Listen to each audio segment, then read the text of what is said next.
सो MCQs में अब हम है ना एमसीक्यू शुरू करते हैं बायोस्टार्स चैप्टर 11 के। सो क्वेश्चन नंबर 1 है, to which of the following fields of life sciences biostars is not applicable. तो ऑप्शंस हमें यहाँ पे दिए हुए हैं कि अच्छा बायोस्टार्स किस में अप्लाई नहीं होती, health, chemical engineering, agriculture, medicine. तो देखिए इसमें से हमें पता है कि हेल्थ ऑप्शन है, सी भी है और डी, ये आपके बायोस्टार्स में आते हैं। क्यों? क्योंकि बायो और मैथ्स अप्लाई हो रही है in the field of bio. Maths और स्टार्स आप अप्लाई करें बायो की फील्ड में। अब हेल्थ आपकी बायो में आती है, एग्रीकल्चर आपकी बायो में आती है, मेडिसिन भी आती है, केमिकल इंजीनियरिंग आपकी नहीं आती, नॉट एप्लीकेबल पूछ रहा है, तो हम आंसर फी सिलेक्ट कर लेंगे। ये हो गया आपका क्वेश्चन नंबर 1। क्वेश्चन नंबर 1 में बी होगी आंसर। क्वेश्चन नंबर 2 ये है, बायोस्टार्स इज इन्वॉल्वड इन अच्छा क्या, epidemiological studies, agriculture, economics, public health. ठीक है, इसका जो प्रॉपर आंसर जो होगा ना, जो बेस्ट आंसर, वो है आपका ए, एपिडेमियोलॉजी। ठीक है, एपिडेमियोलॉजी है ना आपकी कम्युनिटी हेल्थ साइंसेस है बेसिकली, उसमें ना सबसे ज़्यादा इन्वॉल्व होते हैं। यस, इसमें भी होते हैं, लेकिन बेस्ट जो आंसर है ना ए है इसका। ठीक है, सो ये हम कट कर देते हैं। ये हो गया आपका क्वेश्चन नंबर 2। अब आते हैं क्वेश्चन नंबर 3 पे। All of the following are types of averages except, अच्छा ठीक है, अब हमें है ना एवरेज बेसिकली है ना लाइक एवरेजेस हमने निकाले थे किसमें, 11.2 में। हमने पढ़े थे सिलेबस में 3 किस्मात के, arithmetic mean, median and mode, और 2 और होते हैं हार्मोनिक एंड जियोमेट्रिक मीन, वो आपके सिलेबस के पार्ट नहीं है।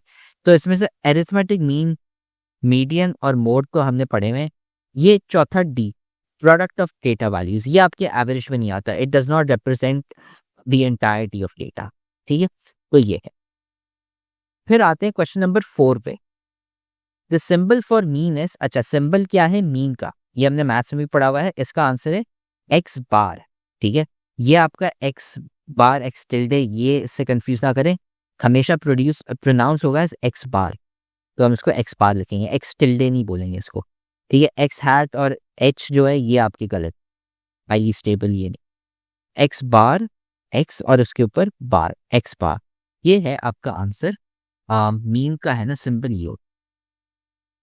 और सबसे इम्पोर्टेंट बात, हमने इस चैप्टर की ग्रेड टेस्ट का जो प्रैक्टिस टेस्ट है उसका लिंक हमने डिस्क्रिप्शन में डाल दिया है। आप डिस्क्रिप्शन में जाकर ये ऊपर पहला लिंक है प्रैक्टिस ग्रेड टेस्ट को, यहाँ पे जाएं और सॉल्व करें और प्रैक्टिस करें। यहाँ से आपने अगर प्रैक्टिस कर ली, आपके एग्जाम्स के अंदर एमसीक्यूज के अंदर 100% मार्क्स गारंटेड है। उसके अलावा अगर आपको हमारे फ्री नोट्स चाहिए, lecture, guest papers, model papers चाहिए, तो इस पहली वाली लिंक पे क्लिक करके आप हमारे चैनल को ज्वाइन हो जाए, और दूसरी वाली लिंक को क्लिक करके आप हमारा व्हाट्सएप ग्रुप है इंपॉर्टेंट प्रीमियम, उसको ज्वाइन हो जाएं। ठीक है, अगर आपको ट्यूशंस वगैरह के अंदर एनरोल होना है, कोई डाउट है, तो ये हमारा व्हाट्सएप नंबर, इस पर क्लिक करेंगे आप डायरेक्ट व्हाट्सएप पे चले जाएंगे, और तमाम बुक्स के पीडीएफ इस वाले यहाँ पर आखिरी वाले आपके पास गिवन है। आप यहाँ से कोई भी बुक उठा सकते हैं, आपकी जो मर्जी चाहे, सारी की सारी क्लासेस का। इसके साथ साथ आपसे रिक्वेस्ट है, आप चैनल को सब्सक्राइब और वीडियो को लाइक भी करते हैं। फिर आते हैं क्वेश्चन नंबर 5 पे। Formula for mean for ungroup data is, ठीक है, अब अनग्रुप डेटा की बात हो रही है। Ungrouped data as in basically बगैर टेबल के। ठीक है, तो उसका मैंने आपको बताया था फॉर्मूला, वो क्या था, sum of all values divide by number of values. ठीक है, तो इसका इक्विवेलेंट क्या था, इसका इक्विवेलेंट ये था कि सम को हम लिखते हैं एज सिग्मा, ये वैल्यू लगा के, एक सिंबल होता है सिग्मा। ठीक है, हमने सम कर लिया और फिर divide by number of values, कितनी वैल्यूज हमारे पास पड़ी हैं उसे हम कहते हैं एन। तो ये है आपका आंसर, आंसर है ए। ठीक है, ये भी आपका आंसर है, ये आंसर गलत नहीं है, लेकिन अनग्रुप डेटा के लिए नहीं है, वो है ग्रुप डेटा के लिए, जब आपके पास टेबल के फॉर्मेट में पड़ा होता है। ठीक है, और ये तो आपका पता नहीं कौन सा फॉर्मूला, और ये जो आपके हैं ये गलत है आंसर। ठीक है, ये है आपका फाइनल आंसर क्वेश्चन नंबर 5 का। अब आते हैं क्वेश्चन नंबर 6 पे। Find the mode from the given data set. ठीक है, अब हमें मोड निकालना है। मोड आपका क्या है, मोस्ट रिपीटेड वैल्यू, ऐसी कौन सी वैल्यू है जो बहुत दफा रिपीट हो रही है। तो इसको जब हम देखते हैं कि अच्छा 66 यहाँ पे 2 दफा रिपीट हो रहा है, और क्या है, हाँ 66 2 दफा रिपीट हुआ है, तो हम, और बाकी जो सारी वैल्यूज है वो 1 दफा रिपीट हुई हैं, जैसे 46 1 दफा रिपीट हुआ है, 62 1 दफा रिपीट हुआ है, 72 भी 1 दफा रिपीट हुआ है। तो हमारा आंसर है सी 66, क्योंकि ये 2 दफा रिपीट हुआ है और ये सबसे ज्यादा दफा रिपीट हुआ है, तो इसलिए ये मोड हो गया। अब आते हैं क्वेश्चन नंबर 7 पे। The first step in genetic engineering is अच्छा, जेनेटिक इंजीनियरिंग का सबसे पहला स्टेप, सबसे पहला स्टेप वो क्या है? तो इसका आंसर अगेन है A, isolation of the gene of interest. कैसे? जो जीन आपको निकालना है किसी ऑर्गेनिज्म और किसी भी ऑर्गेनिज्म से और दूसरे ऑर्गेनिज्म में डालना है, तो सबसे पहले तो आप वो जीन ढूंढोगे और उसको साइड पे करोगे। तो ये है आपका स्टेप नंबर ए। ठीक है, स्टेप नंबर 1 ऑप्शन है A, isolation of gene of interest. ठीक है, फिर आता है question number 8, biostats is similar to maths because of what? अच्छा, calculations, yes, calculations is the correct answer. कि आप मैथ्स से कैसे मिलती जुलती है? क्योंकि आप कैलकुलेशंस करते हो, addition, subtraction, multiplication, data science वगैरह, ये सारी चीजें। Counting birds is wrong, C use for symbol phi गलत, और it is also useful in engineering studies नहीं। ये आपके आंसर सेंस भी नहीं बनते। सबसे पहला आंसर ए, ये आपका सही आंसर है। फेडरल बोर्ड के एनुअल एग्जाम्स का डर है, लेकिन ये नहीं पता कि तैयारी कहाँ से करनी है। दूसरी बात, ये नहीं पता कि एग्जाम के अंदर सवाल का जवाब लिखना कैसे है, कैसे सेंटेंसेस को फॉर्म करना है, कैसे हमें फुल के फुल मार्क्स मिले। तो भाई घबराना किस बात से, हमारी बैच इसी प्रॉब्लम को तो सॉल्व करने आई है। तो आप भी हमारे बच्चों की तरह 97.8% ला सकते हो, 98.27% ला सकते हो, फातिमा की तरह, अगली फातिमा आप बन सकते हो।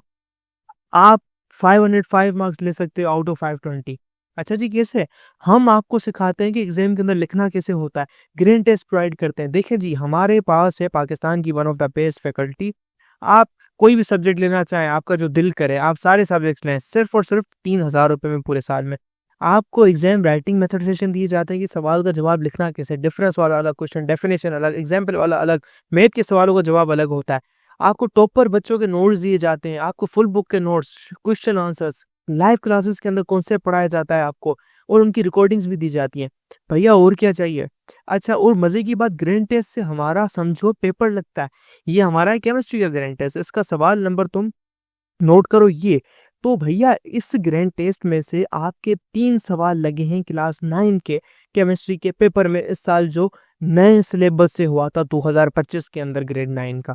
तो इतने इंपॉर्टेंट हमारे ग्रैंड टेस्ट होते हैं, सारे आपको दिए जाते हैं। तो भैया देर किस बात की, इस नंबर पे कांटेक्ट करें और अभी रजिस्टर करवाएं। फिर आता है question number 9, if the numbers of diseased persons is greater in second year of study than first year, then. अच्छा, अब यहाँ पे किसकी बात हो रही है? कि हाइट ऑफ विड्थ की। कि आपको बोला गया है कि पहले साल में आपके पास लेट्स से पहले साल में हमारे पास ऐसे 10 बीमार लोग थे, और अगले साल में हमारे पास 20 लोग आ गए बीमार।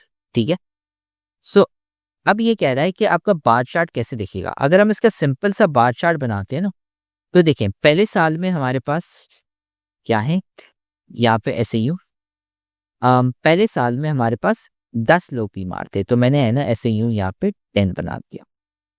लेकिन जो दूसरा साल है, दूसरे साल में यहाँ पे मैं लिख लेता हूँ 1। दूसरे साल में हमारे पास ज्यादा लोग बीमार हो जाते हैं, ये हमने बार चार्ट ऐसे ही बना लिया। और ये क्या हो गया? 20। ठीक है, ये ईयर 1 हो गया और ये ईयर 2 हो गया। यहाँ पे मैंने सिंपल करके यहाँ पे एक सिंपल बहुत मतलब रफ स्केच बनाया बार चार्ट का। तो इसमें से आप कह रहे हैं कि बार चार्ट कैसा है, तो देखें height of the bar will be greater in first year. नहीं, हमारे पास सेकंड ईयर में ज्यादा लोग हैं, तो इसकी वजह से है ना, ये तो आंसर है ही नहीं। हाइट हमारी ये देखें यहाँ पे ज्यादा बड़ी है सेकंड ईयर की। फिर width of the bar will be greater in first year. नहीं, विड्थ आपकी हमेशा सेम रहेगी बार चार्ट्स में आपके सिलेबस के हिसाब से, तो विड्थ वाले सारे ऑप्शन हमने हटा दिए। Height of bar will be smaller in first year. Yes, ये आपका सही आंसर है। अगर आप देखें भी यहाँ पे हाइट फर्स्ट ईयर में कम है, क्योंकि केसेस न कम है आपके पास, तो इसलिए आपके पास आंसर ये हो गया सी। अब आते हैं क्वेश्चन नंबर 10 पे। In a bar chart of number of deaths due to hepatitis in Pakistan in last 10 years, what will be right as the axis of graph? ठीक है, अब एक्स एक्सिस में आप क्या डालेंगे और वाई एक्सिस? तो देखें आपने एक बार चार्ट बनाना है। ठीक है, अब वाई एक्सिस में मैं ये बता सकता हूँ यहाँ पे नंबर ऑफ केसेस होंगे। ठीक है, हेपेटाइटिस के कितने केसेस हुए आपके पास पाकिस्तान में? ठीक है, हेपेटाइटिस एक बीमारी है, तो इस बीमारी के आपके पास कितने केसेस आए? वो हम वाई एक्सिस पे डाल दें। अब एक्स एक्सिस में कौन सा डालेंगे, तो देखिए हमें ये बोला है कि ग्राफ आपका किस चीज़ के बारे में, हेपेटाइटिस इन पाकिस्तान, लेकिन पिछले 10 सालों में। इसका मतलब ये कि हम पिछले 10 सालों का डेटा देख रहे हैं, मतलब 2016 से लेके 2025 तक लगा लेते हैं, ठीक है। कि अच्छा हमारे पास अब ग्राफ कैसे बनेगा, ऐसे ही कुछ बनेगा कि अच्छा मैंने देखा 2016 में मेरे पास लेट्स से इतने केसेस थे, तो मैंने है ना ये ग्राफ बना लिया। फिर उसके बाद 2017 आया, 2017 में मेरे पास चले थोड़े और केसेस आ गए, तो ये ऐसे ही बन गया। ऐसे ही करके मेरे पास 2025 तक जाएगा। तो अब एक्स एक्सिस में मेरे पास क्या पड़े हुए हैं, साल पड़े हुए हैं। तो अब इनको नाम क्या दूंगा एक्स एक्सिस को, ए ईयर्स, क्योंकि मेरे पास साल पड़े हुए हैं एक्स एक्सिस में, क्योंकि वाई एक्सिस में मेरे पास नंबर ऑफ केसेस है। अब एक्स एक्सिस में मैं क्या डालूंगा, साल डालूंगा कि अच्छा इस साल में मेरे पास कितने केसेस थे। ऐसे ही है ना, मेरे पास 10 वैल्यूज आ जाएंगी और उसको वो कौन सी आपकी 2016, 17, 18 ऐसे लेके 25 तक। तो एक्स एक्सिस को मैं क्या नाम दूंगा, जो मैंने डाला है वो क्या, आपके साल डाले हुए हैं, ईयर्स। तो इसलिए इसका आंसर है ए, ईयर्स, ठीक है।